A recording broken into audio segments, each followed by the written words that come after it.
వైఎస్ఆర్ కాంగ్రెస్ ప్రభుత్వంలో రాజ్యాంగేతర శక్తులు రాజ్యమేలుతున్నాయని మాజీ ఎంపీ హర్షకుమార్ ఆరోపించారు.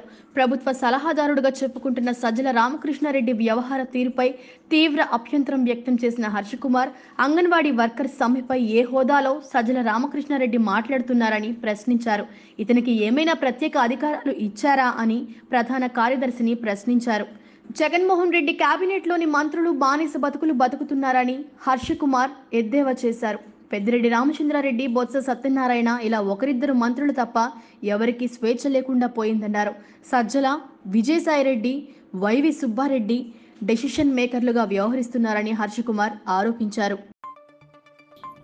నేనొక నిజం, జరిగే యథార్థాల అగ్ని పర్వతం, జననం మరణం మధ్య జరిగే నాటకానికి నేనే సాక్షిని. సగటు మానవుని గొంతుక నేను. మీ అందరి కోసం ప్రతి గడియ పనిచేస్తూ గళం వినిపించే G9 న్యూస్.